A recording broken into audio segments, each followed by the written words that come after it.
Voilà, nous essayons d'écrire l'histoire de la République démocratique du Congo à notre manière. Cette rubrique s'appelle Le président normal. Allez, rendez-vous la semaine prochaine pour découvrir, ça sera peut-être avec la communauté congolaise des Brazzaville. Vous verrez comment il a y à discuter avec le Congolais. Il s'appelle le président normal. Sur ces plateaux, Monsieur Ricardo Kanyama, il est entrepreneur, c'est lui notre invité du jour. Monsieur Ricardo, bonjour. Bonjour. Bienvenue sur ce plateau. Merci beaucoup. Ce que j'aime bien chez vous, c'est que vous n'aimez pas la pauvreté. Il faut le dire ainsi? Je ne sais pas si c'est moi seul ou c'est l'humanité tout entière qui n'aime pas la pauvreté. On doit distinguer deux choses. Le fait que la pauvreté est un fait qu'on accepte malgré soi, mais ça ne cesse pas d'être un mal, parce que je pense que même l'objectif du gouvernement, les objectifs des institutions et de la communauté internationale, c'est de combattre la pauvreté. Et si on la combat, parce que c'est un mal, c'est un fléau, c'est une source de beaucoup de souffrances, c'est une source de beaucoup de calamités, et personne d'essentiel peut aimer la pauvreté, ni chez lui, ni chez les prochains. Alors, nous vous avons invité sur ce plateau parce que vous avez quelque chose d'intéressant à partager avec le millier de téléspectateurs qui nous regardent ces matins. C'est le combat de tout le monde, en fait, comme vous le dites. Hein. Personne n'aime la pauvreté. Vous êtes entrepreneur, initiateur du premier programme d'appui à l'indépendance financière. Vous êtes auteur de deux ouvrages que j'ai là. J'ai des ouvrages, hein, La chèvre de ma mère et puis Pouvez-vous devenir riche et aller au ciel? On sent que vous aimez bien le richesse, mais quand vous dites indépendance financière, un programme d'appui à l'indépendance financière, c'est quoi exactement en fait? C'est quoi votre programme? Le programme d'appui à l'indépendance financière, c'est d'abord un programme qui part d'un constat. Que beaucoup de luttes aujourd'hui, quand on parle de lutte contre la pauvreté, consiste seulement à créer des emplois. On dirait par exemple, nous allons réduire le chômage, ça c'est le combat de tous les gouvernements. Mais personne ne se pose la question de savoir des gens qui travaillent, combien arrivent vraiment à l'indépendance financière. Ça veut dire combien dépasse le stade où il peut encore avoir les moyens de survivre lorsqu'il arrête de travailler. Lorsqu'un contrat s'arrête, lorsqu'il va en retraite ou lorsqu'il vieillit. Nous allons constater que des millions de gens n'atteignent jamais l'indépendance financière, ils n'atteignent que la stabilité financière et une stabilité qui s'arrête lorsque la vie active s'arrête. C'est pour cela, voulant combler, d'abord, voulant faire évoluer la compréhension des gens pour qu'ils prennent conscience que c'est un problème.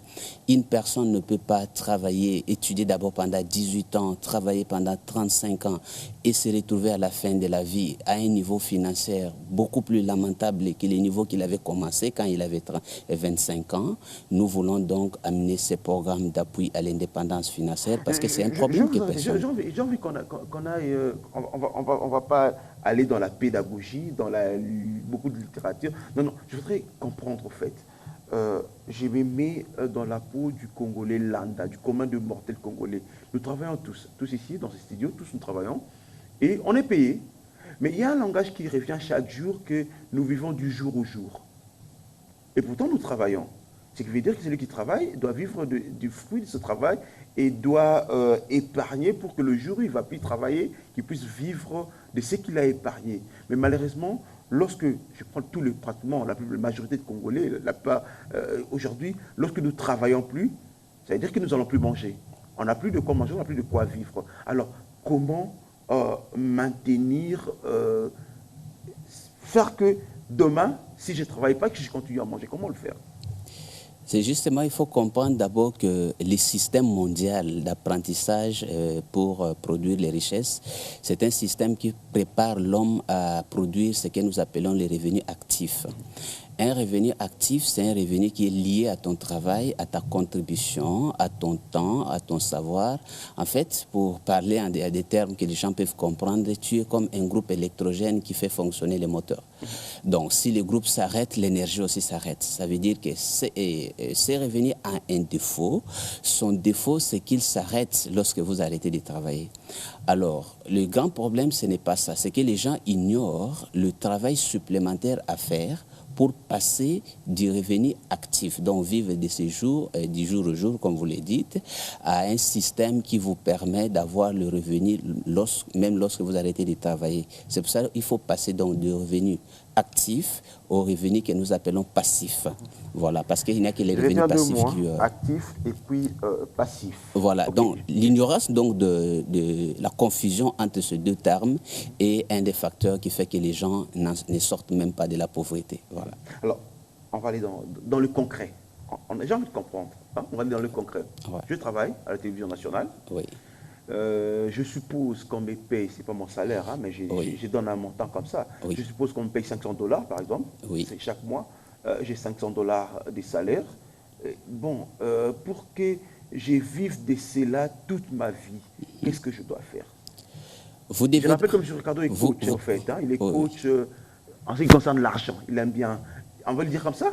Bon, on dit coach en création des richesses. Voilà, coach en création des richesses. Allez, je travaille à la télévision nationale. Vous travaillez à la télévision nationale. Je gagne $500. Vous gagnez $500. Et je vais devenir riche, je vais créer des richesses. Qu'est-ce que je dois faire? D'abord, on ne va pas vous parler en termes de devenir riche. Vous avez d'abord besoin d'accéder à l'indépendance financière parce que vous êtes dans un stade de stabilité financière. Alors, vous devez... Stabilité financière, qu'est-ce que vous appelez stabilité financière? Stabilité financière, ça veut dire que vous avez des moyens pour vivre de façon stable aujourd'hui, mais vous n'avez pas de moyens pour vivre si vous arrêtez de travailler. Donc, si après cette émission, on vous dit, voilà, que la chaîne n'a plus besoin de vos services, le lendemain, 2 ou 3 mois après, on vous retrouvera dans l'incapacité de payer vos factures. Voilà, c'est ça donc la stabilité. La stabilité est précaire. Il ne faut pas travailler pour la stabilité, il faut travailler pour l'indépendance. Donc, ce que vous devez d'abord faire, c'est prendre conscience du fait que vous êtes professionnel, vous connaissez votre métier et que vous n'avez pas une autre compétence qui permet de vous permettre de gérer vos finances personnelles de la façon à vous faire sortir de la stabilité vers l'indépendance. Donc, vous n'avez pas eu le cours sur l'indépendance financière, vous n'avez pas de compétences pour gérer vos finances personnelles, vous n'avez pas un plan et vous n'avez pas un programme qui vous permet de gérer vos finances de la manière à les transformer en une source qui vous permet, une source conséquente qui vous permettra de vous prendre en charge. Voilà. Alors, comment je fais pour devenir indépendant financièrement avec ce que je gagne par exemple, à la télévision nationale? Vous avez besoin donc maintenant de suivre les coachings comme nous le disons, parce que c'est ce processus-là qui vous permettra de comprendre votre problème, de prendre une orientation et d'intégrer maintenant dans votre agir les principes de la création des richesses. Et l'un de ces principes, par exemple, c'est de pouvoir vous astreindre à l'épargne d'investissement et partir de cette épargne pour... Attendez, monsieur, j'ai l'impression que vous êtes assis... J'aurais bien voulu mettre... C'est que les pilotes disent tableau n'a créé. Ah ouais. Ouais. Je voudrais... Allons-y. Mais vous n'avez pas tort, M. Jessie, lorsque vous savez que le problème de notre nation aujourd'hui, c'est des millions de personnes qui vivent dans la pauvreté. D'un côté, ce sont des millions de personnes qui ne parviennent pas à trouver l'emploi. De l'autre, ce sont des millions de personnes qui ont un emploi mais qui n'ont pas d'avenir. Je pense que c'est quand même une thématique qui mérite la peine qu'on apporte une lumière et une connaissance, parce que la connaissance, c'est un point de départ vers la résolution d'un problème. Alors, si on doit faire l'état des lieux, on a l'impression que tous, on est pauvres. Parce que malgré ce qu'on gagne, mais bon, on ne sait pas si stabiliser financièrement. On peut dire ça comme ça? Si nous parlons de la pauvreté en termes du fait qu'une personne est obligée de travailler pour survivre, oui, la majorité des Congolais c'est la réalité parce en République démocratique du Congo aujourd'hui. On est obligé de travailler pour survivre. Mais c'est la réalité, c'est par rapport à la formation que nous avons reçue et c'est par rapport au niveau des conscience que les gens avaient par rapport à cette matière. C'est d'ailleurs justement pour cela que nous en faisons notre combat, pour faire une sensibilisation, que les gens prennent conscience qu'il ne suffit pas d'avoir un travail aujourd'hui, de faire son travail, de recevoir son salaire, de faire des dépenses quotidiennes, de vivre du jour au jour, comme on dit, pour penser qu'on est à l'abri de la pauvreté. Alors, j'ai envie de me mettre à la place des autres. De tout le monde. Hein. Oui. Je me dis, Congolais lambda, donnez-moi des astuces. Par exemple, je gagne $300, je prends ça comme ça, je gagne $300 à la télévision nationale, on me paye $300, mais je voudrais maintenir une indépendance financière. Je fais quoi? Donnez-moi des astuces. Je fais quoi? Je voulais d'abord vous faire comprendre la question que vous me posez. Vous voulez me demander, voilà, un Congolais lambda qui a un problème d'appendicite, quelles sont les astuces que vous allez lui donner pour se faire opérer? Ça serait plus compliqué d'apprendre à ces Congolais lambda d'apprendre à se faire opérer plutôt que de les diriger vers un centre où on peut le prendre en charge. Ok, je suis chez vous. Justement, si nous avons... Partageons, parce qu'on est à la télévision, partageons. Justement, si nous avons parlé du programme d'appui à l'indépendance financière, nous avons parlé de ces cadres-là parce que nous avons estimé qu'on ne peut pas résoudre ces problèmes de pauvreté en donnant quelques astuces ici à la télévision. Ça serait de la magie, ça serait de la sorcellerie. Mais nous avons plutôt créé un cadre où une personne peut... Mais les cadres, tout le monde, ceux qui sont à Kasumbalesa, à Kanyamakasi, ceux qui sont à Ituri, à Bounia, ils ne pourront pas venir à Kinshasa chez vous. Donc il faudrait que la télévision leur serve. Mais nous devons être réalistes. Hein. Mais pour des gens qui sont loin, nous avons mis en place, parce que nous avons mis en place, par exemple, les livres sur l'auto-éducation financière, qui est le livre La chef de ma mère, qui permet à une personne, par l'auto-éducation, par une lecture personnelle, de pouvoir déjà apprendre le principe le plus important pour savoir comment il faut s'y prendre pour sortir de la pauvreté. Et alors, pour le reste, quand on veut résoudre un problème, il faut bien commencer quelque part. C'est peut-être aujourd'hui que nous avons les instituts supérieurs un peu partout à travers la République, mais il y avait un temps, tout le monde devait venir à Kinshasa, vous devez aller à Kisangani, vous devez aller à Lubumbashi pour faire les études. Donc nous pensons d'abord que les programmes a commencé ici à Kinshasa. Il pourra un jour, d'abord les gens qui vont comprendre comment comment agir pour sortir de la pauvreté et par la suite on peut s'étendre à travers la République démocratique du Congo parce que le problème est énorme. Alors le programme qui commence par ces livres, La chef de ma mère, c'est un livre, j'ai envie de l'appeler un livre mythique que vous avez écrit. Hein. Dans quelles conditions vous l'avez écrit?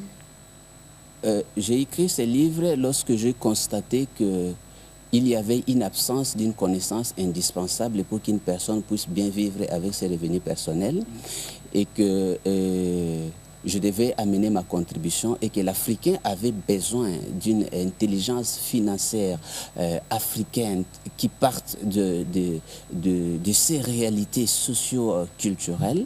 C'est pour cela que je voulais écrire un cours sur l'intelligence financière, mais adapté et beaucoup plus pratique partant des expériences et de notre vécu quotidien. Voilà. Alors, donc, en lisant ce livre, on remarque que vous êtes parti des $15. C'est ça? Vous êtes parti... vous avez survécu... Justement, ce cours nous montre que beaucoup de gens qui sont devenus riches aujourd'hui ont dû vivre les mêmes difficultés que de nombreux autres sont en train de vivre aujourd'hui. Qu'il est parfaitement possible de sortir de la pauvreté et de devenir riche, d'abord financièrement intelligent, si d'un côté nous avons une profession qui nous permet de gagner quelque chose et de l'autre nous avons le temps de développer les compétences financières pour agir de façon intelligible par rapport aux lois de la création de la richesse. Alors création de richesse, créer des revenus passifs, comment faire tout ça? Par exemple, je vous parle du programme que nous avons lancé, que nous conduisons. D'abord, nous donnons à la personne des formations pour améliorer son intelligence financière. Après, nous lui donnons les coachings financiers pour développer ses compétences pour bien gérer ses revenus. Et enfin, enfermez, vous voulez pas nous donner la matière. Non, mais la matière, c'est celle-là. La matière, c'est vous dire que voilà, on ne peut pas éradiquer la pauvreté matérielle et financière si on ne commence pas par éradiquer la pauvreté mentale et anthropologique. Ça veut dire, là où il y a ignorance, il y aura des actions non appropriées et les résultats, ça sera le maintien ou le développement de la pauvreté. Monsieur Ricardo, on peut parler aussi lingala, ça vous arrive? Ou bien votre lingala, il est un peu... Bon, mais quand tout ça va congolais. Français, mais tout le monde un peu moins lingala. Vous écrivez des livres très intéressants, La chef de ma mère, Les secrets de la prospérité financière. Ok, mais d'abord, il suffit peut-être si un jour vous avez le temps de ne pas m'interroger moi, Ricardo, mais de demander aux gens qui ont lu La chef de ma mère et de savoir comment la seule lecture d'un livre a dû transformer la vision des gens et amener les gens dans une dynamique d'action qui leur ont aidé de sortir de la pauvreté. Donc il s'agit d'un livre, moi j'appelle ça un comprimé contre une maladie appelée pauvreté. Donc, livre. Est-ce que tu as une place à bateau donc, Aza, hein? Asa la kamusala naye, mambo tanga, aibi ko tanga mingi. De quoi tanga livre à moi kokoso. D'abord, je vais vous faire observer une chose. Mes études ont démontré qu'en Afrique, la majorité des riches, ce sont des gens qui n'ont pas beaucoup étudié. Tout simplement parce qu'ils avaient une sagesse pratique. Et parmi des riches qui ont étudié, la majorité, ce sont des gens qui sont devenus riches d'une manière ou d'une autre quand ils sont liés à la politique. Ça veut dire, ces gens que vous dites, au moins dans notre pays, beaucoup de gens ont fait le niveau de l'école primaire. Mais disons d'abord, il y a des millions de gens qui sont d'abord capables de les lire, qui lisent d'abord. Regardez, selon moi, pour résoudre les problèmes de la pauvreté en République démocratique du Congo, je ne voulais pas prendre l'option utilisée par les organismes internationaux qui pensent qu'il faut stabiliser les plus démunis. Les plus démunis n'est pas seulement démunis du point de vue matériel, il est aussi démunis du point de vue mental, et intellectuel et spirituel. Je propose plutôt que nous partions du Congolais qui est intellectuel, qu'on l'aide l'intellectuel à devenir riche. Et il y aura l'effet d'entraînement. Parce que lorsque l'intellectuel deviendra riche, il pourra créer des opportunités pour les plus démunis. Mais si l'intellectuel lui-même qui a étudié, qui est licencié, qui est professeur d'université, ne peut pas sortir du stade de la stabilité financière vers ne fût-ce que l'indépendance financière, comment voulez-vous que nous puissions encore nous occuper de ceux qui sont beaucoup plus défavorisés? Voilà. Là, monsieur, j'ai un autre ouvrage ici, ça s'appelle... Pouvez-vous devenir riche et aller au ciel? Ce qu'il faut savoir avant de mourir pauvre. Sandra, il faut lire. Hein? J'ai un commentaire sur cet ouvrage, Pouvez-vous devenir riche et aller au ciel? C'est la phrase qui m'intéresse. Hein? Ce qu'il faut savoir avant de mourir pauvre. Oui, parce que la richesse a deux aspects. Il y a l'aspect rationnel et il y a l'aspect psychologique. Et l'aspect psychologique est beaucoup plus important que l'aspect rationnel.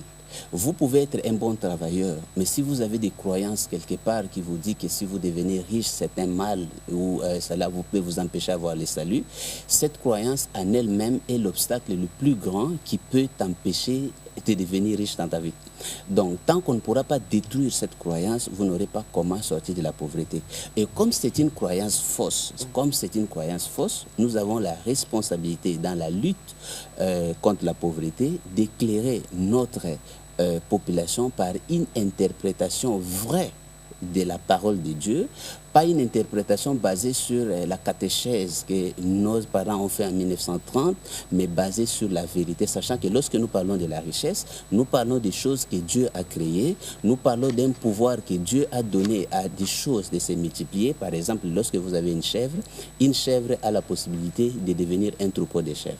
Lorsque vous avez des grains de maïs bien semés, ces grains de maïs par le pouvoir de la prospérité, lorsque vous avez respecté les principes de l'agriculture, peut se multiplier et vous donner une quantité plus grande. Et nous avons besoin donc que notre aspect psychologique soit en harmonie avec les lois de la prospérité financière. Donc, si je vous comprends, vous êtes en train de me dire, pendant que Sandra Gaba va me faire chanter, vous êtes en train de me dire que si je lis ces livres, science, si j'essaie de lire ces livres, voilà, je vais devenir riche. Là, vous êtes vraiment en train de montrer la nécessité de ces livres parce que vous voulez tout simplement me dire que les gens ont un blocage. D'un côté, ils cherchent des richesses, de l'autre côté, ils s'en méfient. Ça veut dire, notre population a ce que j'appelle un tabou. La richesse, c'est un sujet problématique. Lorsqu'on dit à quelqu'un de devenir riche, il dit que c'est un mal. Donc nous parlons de la richesse que lorsqu'on peut réclamer du gouvernement qui nous distribue les sacs de maïs, qui améliore nos conditions. Mais en soi, l'homme congolais a un problème psychologique, il a un problème émotionnel avec la notion de richesse. Et si ce problème n'est pas résolu, il restera un peuple pauvre dans un pays le plus riche en termes de richesse naturelle. Je vais revenir à vous tout à l'heure, le temps de retrouver Sandra, mais il y a quand même dans la conclusion de ces livres, j'ai essayé de lire, ce sont des phrases qu'on entend tous les jours. Je vais lire ça, l'argent ne fait pas le bonheur, ça on nous le répète tous les jours. L'argent est la source de tout le mot, on l'entend également tous les jours, honte à ceux qui s'enrichissent. heureux le pauvre parce que le royaume des cieux leur appartient. Ça, on entend également. Voilà. Ce sont ces phrases qui sont génératrices de pauvreté et qui sont facteurs du maintien de la pauvreté. Parce que d'un côté, nous entendons ces phrases, de l'autre côté, nous voyons un peuple qui est devenu mendiant. Nous voyons des responsables qui se disent qui développent des stratégies. Dans notre culture, il faut C'est parce que la pauvreté est contradictoire et il est temps que nous puissions assumer que ce que nous voulons comme nation, comme peuple, ce n'est plus la pauvreté, mais la prospérité. Est-ce que vous allez awa, vous allez kolobati, est-ce que vous avez un secret que ce qui peut redem pour inde azana akokoma riche ndi redem kazana akokoma mais j'ai donné le secret na salaire ba futa kayo ya j'ai donné na lobi te kezandi ngwa mais na pesi exemple kaka na salaire tu ya $300 ba futa kaye akokoma pe riche ata azui salaire ya $5,000 ata azui salaire ya $10,000 sans intelligence financière a okende seka mokote intelligence financière ngo ezanini yebisabi intelligence financière ezali net intelligence journalistique oyo nango po sala musala no bien yo kanisi que n'importe qui akoyo ya sali émission yo ndenge zo sala soki azana un minimum intelligence journalistique te yango nazo tuno sala enquête ya yo moko komona que parmi ba député oyo ba sali soki 5 ans oyo na ba glissement ba ba salaire ya $10,000 boni ba kozala capable de maintenir encore d'avoir encore un revenu de $10,000 dans 2 3 4 ans c'est pour vous montrer que regardez une année après regardez monsieur Génie je voulais ici m'adresser à la communauté congolaise. Parfois, ce sont des petites découvertes qui font révolutionner le monde. Lorsque Archimède découvre qu'un corps plongé dans l'eau subit une poussée de bas à haut et égale à la quantité d'eau déplacée, les conséquences de cette petite découverte a permis la révolution du transport maritime. Lorsque Newton découvre qu'il y a une attraction qui fait qu'un corps tombe, et de cette attraction est basée toute la physique que nous avons aujourd'hui. Ça veut dire cette découverte pour nous les Africains aujourd'hui de l'importance de l'intelligence financière, ça semble une découverte minime, mais son application peut être un grand facteur de réduction de la pauvreté dans notre pays. Je suis en train de lire les livres de M. Ricardo et dans ces livres, M. Ricardo a découvert que lorsque sa maman lui a laissé une chèvre, cela peut devenir $15. Oui. Et les lots Yakoma, votre richesse s'élève à combien? Je ne suis pas ici pour parler de ma richesse. C'est-à-dire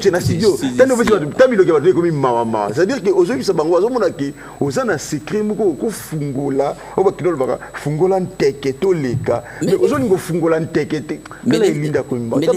le secret, c'est celui-là. Je voulais tout simplement. Je voulais tout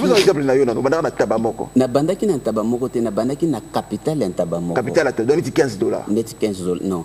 Je suis parti de ces $15 et j'ai épargné pour avoir $50 qui était l'équivalent de la chèvre. Okay. Alors, lorsque vous avez une chèvre, vous pouvez tuer votre chèvre pour une satisfaction immédiate ou vous pouvez laisser à votre chèvre l'opportunité de se multiplier et de vous permettre de... Je n'arrive pas à comprendre, c'est Ricardo. Vous avez une chèvre. Comment est-ce que la chèvre en elle seule peut se multiplier?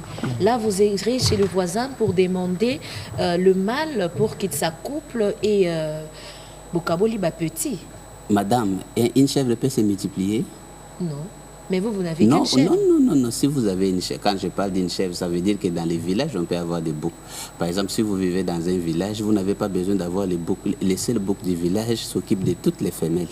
Voilà. Donc, ici, est-ce que la chèvre a capital à $50? Je veux bien que nous puissions bien recadrer notre discours. Il ne s'agit pas pour nous ici de faire le théâtre, de rentrer toujours à l'histoire de la chèvre. Il s'agit ici de montrer une vérité qui est derrière l'utilisation des richesses. Voilà. Lorsque Dieu a créé les richesses, par exemple les arachides, Dieu a créé les arachides une fois.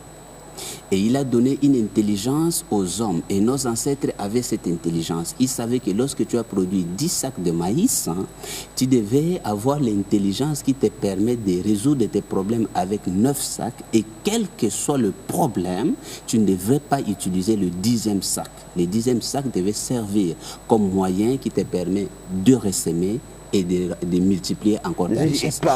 Voilà, alors nos ancêtres avaient cette sagesse. Malheureusement, l'homme moderne qui a été formé dans l'école conventionnelle a appris à produire des richesses et il n'a pas appris cette sagesse parce que garder sa chèvre, c'est comme garder une partie de son revenu qui devait être destiné non pour la consommation, mais pour la création de plus de richesses. Sinon, vous resterez esclave. Le concret, question dans 2 minutes avant de reprendre ça.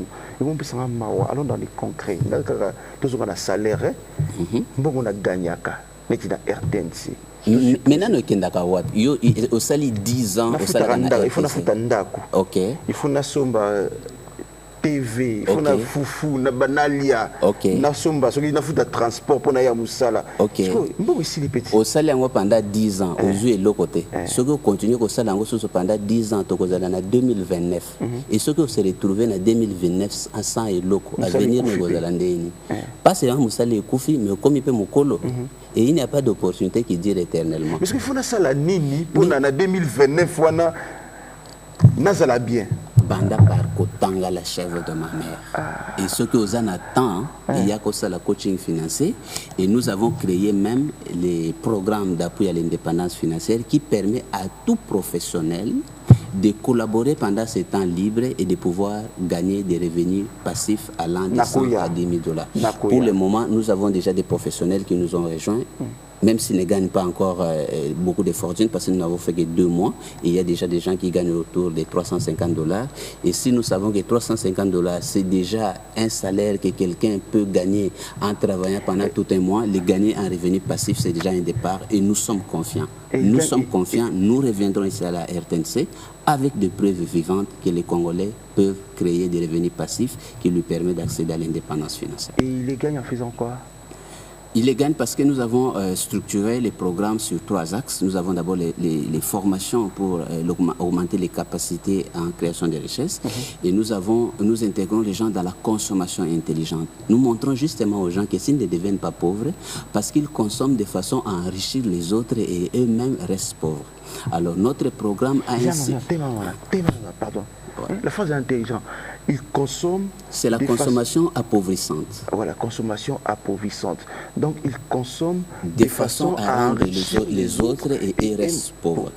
Et si nous pouvons interpréter qui est-ce qu'on enrichit, pas seulement Maman Lopango, mais je vais vous dire une chose.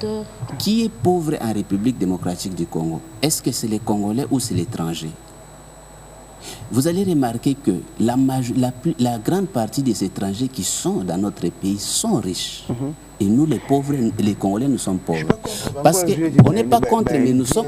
Oui. Pourquoi? Parce qu'ils sont vendeurs de services. Ils sont vendeurs de produits. Et nous ne sommes que des consommateurs.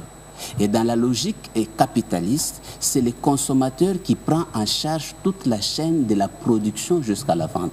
Je prends un exemple. L'Indien qui importe les médicaments ne paie rien. Il paie son médicament à $1. Il augmente ses charges. Même si Bamatisi douane comment, il sait que Moutako Foutango Ezali, le Congolais qui va consommer. C'est le Congolais qui va prendre ces médicaments qui, s'il vous plaît, qui aura payé toute la chaîne d'ici jusqu'à Sonafi en France qui a produit les médicaments. Voilà.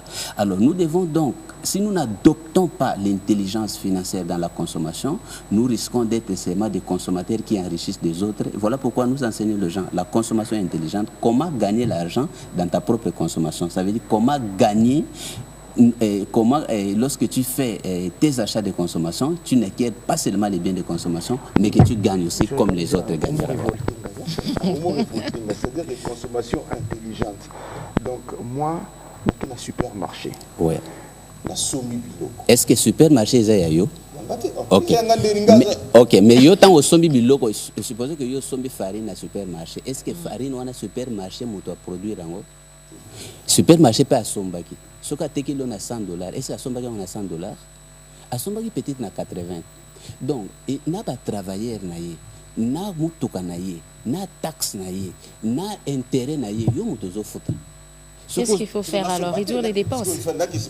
Mais justement, c'est pour cela que nous sommes en train de créer des cadres qui permettent aux Congolais de rompre ce cycle de consommation appauvrissante. Et on va dire comment? Mais justement, nous sommes ici en train de présenter une opportunité et un premier cadre. Je parle bien d'un premier cadre qui permet à un Congolais de devenir vendeur de ce qu'il consomme.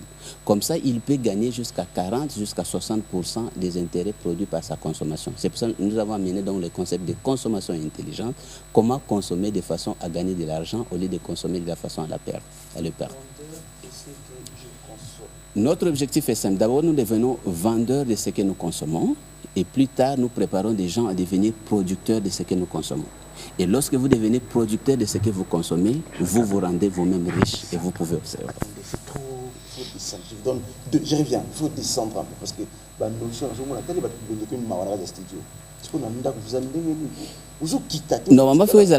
il faut regarder, nous sommes en train de découvrir. Oui, justement, nous sommes en train de découvrir.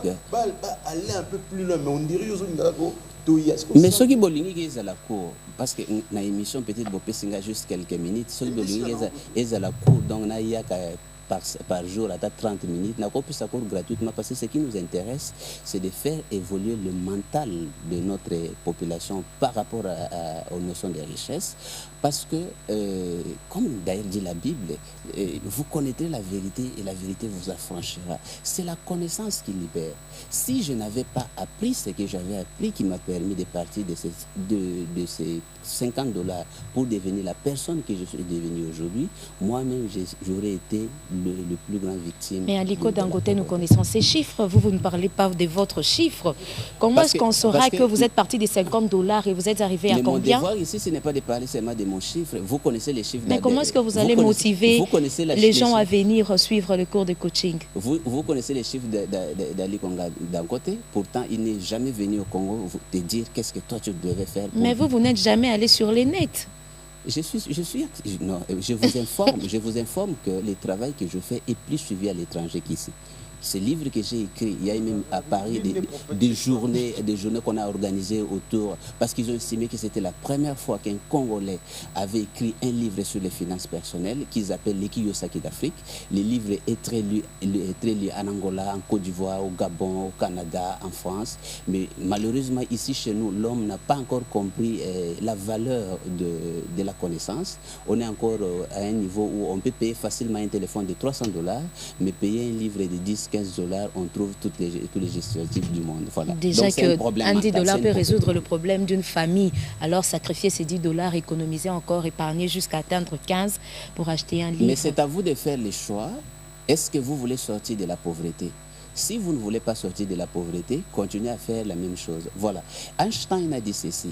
Être insensé, c'est continuer à faire les choses toujours de la même manière et vouloir que les résultats changent. Si nous voulons continuer à faire les choses de la même manière, nous pouvons continuer pendant 200 ans. Nous pouvons avoir toutes les alternances politiques. Les Congolais ne sauront pas avancer, ne sauront pas résoudre ces problèmes. Donc, les changements, c'est le point de départ. Alors, la consommation intelligente, c'est ce que je retiens. En fait, l'intelligence financière. Ça, c'est votre cheval de bataille. Les gens doivent devenir financièrement intelligents. Financièrement intelligents, ils doivent consommer intelligemment. Regardez, l'intelligence financière te montre deux paramètres. Que dans la vie, il y a la production et l'utilisation. Même si vous produisez des millions, si vous êtes un mauvais utilisateur, vous allez utiliser votre richesse de façon à enrichir les autres et vous resterez pauvre. Et tout se joue dans l'utilisation. Si vous utilisez l'argent de façon à faire l'équilibre entre la consommation qui ressemble à tuer ta chèvre et l'investissement qui est comme l'agriculture, une manière qui permet à ton argent de se multiplier, c'est le seul secret des riches, c'est la seule action qui fait qu'une personne pauvre sorte de la pauvreté et devienne riche. Et c'est une compétence indispensable, quelle que soit votre profession, pour pouvoir résoudre votre problème de pauvreté. Donc, consommer intelligemment, c'est-à-dire que je suis en train de comprendre ce que vous avez expliqué ici, c'est-à-dire que si je dois faire par exemple mes courses du mois pour aller je vous donne un exemple simple. De ces $50 que j'ai épargnés en 2007, je suis devenu millionnaire en 2014. Mais si j'avais mangé ces $50, que serait-il devenu de moi? Pourtant, dans notre pays, nous avons des gens qui ont des salaires de 2 000, 3 000, 4 000 $ et qui l'utilisent, s'il vous plaît, qui l'utilisent pour la consommation. Et nous voyons que lorsqu'ils vont en retraite, 2 ans après, ils se retrouvent dans la carence. C'est dit tout simplement du fait qu'ils étaient des gens professionnellement intelligents. Ils maîtrisaient leur savoir dans leur domaine, mais dans les domaines des finances personnelles, ils étaient des vrais ignorants. Et les résultats sont têtus. C'est la pauvreté, ou le fait de rechuter dans la pauvreté à la fin de sa vie. Et c'est dramatique, parce que ce n'est pas une personne, ce n'est pas deux personnes, ce sont des millions de personnes formées pendant des années et qui ont travaillé pendant des années. Il nous reste 2 minutes, on me dit, on va terminer cette émission. Donc si je comprends bien, réfléchir. Donc si je comprends bien, je dois faire un effort pour que, si je dois faire mes provisions pour ma maison à la fin du mois, qui va produire ça n'a gagné la sima et non n'a guindissa. Mais ceux qui ont guindissa, supposons qu'ils sont baka et pas guindissa, il deviendra riche, non? Et puis demain, son fils va encore engager ton fils. Et ça risque d'être de génération en génération. Et c'est le cas où nous nous retrouvons aujourd'hui en République démocratique du Congo. Moi, je suis dans les business. Qu'on ne vous trompe pas, la majorité des business que vous voyez ici n'appartient plus aux Congolais. Les Congolais, par le fait qu'il n'a pas eu l'intelligence financière et il n'a pas beaucoup développé son intelligence d'affaires, travaille de forme très défavorisée. Et il est maintenant en train de faire face à une compétition internationale qui l'étouffe. Donc, nous sommes devenus comme des esclaves dans notre propre pays. Mais qu'est-ce qui nous a rendu esclaves? C'est justement comme ce que dit la Bible. Il dit, j'ai des princes et j'ai vu des esclaves sur des chevaux et des princes marchant à pied. C'est le fait que nous n'avions pas eu la chance d'avoir une intelligence financière qui devrait nous permettre de sortir de la pauvreté. Lorsque le Congolais dit, ah, ça ne sert à rien, bon, l'argent est la source de tous les maux. Mais les mêmes Congolais, en train d'aller faire un travail de misère, c'est un étranger qui les paye très mal. Mais c'est vraiment contradictoire. L'étranger vient ici avec une croyance appropriée, dit, moi je vais regarder toutes les entreprises qui viennent ici au Congo, aucune entreprise ne vient avec l'objectif social de rendre les Congolais riches, même pas ses employés.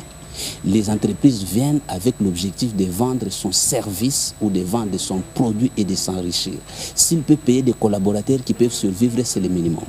Il nous appartient à nous, Congolais, d'avoir des structures comme le programme que je viens de lancer, qui a des objectifs spécifiques d'encadrer une personne pour qu'il devienne riche. Parce que quand il devient riche, c'est la richesse de la République démocratique du Congo. S'il vous plaît, donnez-moi une minute.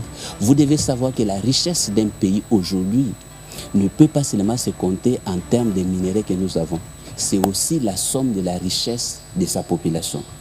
Et dans cette somme de richesse de sa population, la richesse mentale a beaucoup plus de poids que seulement les simples possessions matérielles. Monsieur Ricardo, on a fini. Comment vous joindre?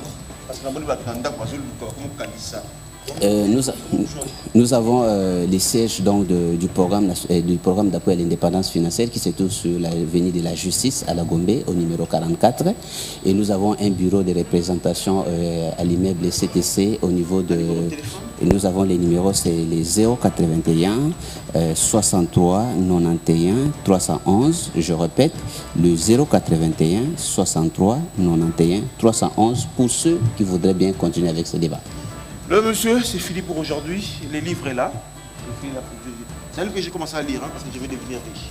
Ça, les livres est là. Je vais lire les 2 livres. C'est votre droit. Ceux qui n'ont pas mieux richeté, monsieur Ricardo. Allez. C'était un plaisir de vous recevoir. Merci. Merci beaucoup. Je crois que cette émission n'est pas finie. Hein? L'émission n'est pas finie. L'émission est silité. Je crois qu'il faudrait qu'on fasse une autre émission où on va aller vraiment dans les détails. On va aller vraiment dans les détails de l'indépendance financière. Parce qu'il faudrait que les Congolais deviennent indépendamment financièrement. Moussa Lessini Lobby a continué. Mesdames et messieurs, je vous retrouve demain, mercredi prochain. Pour un autre numéro de Ricardo. Merci d'être venu. Merci beaucoup. Merci surtout pour votre invitation. Sandra, on a fini. Allez, allez, à vous, au nom de toute l'équipe, je vous dis merci et bonne fête des Saint-Valentin. Ne consommez pas beaucoup, hein. Moi, c'est ça, allez, au revoir chez vous.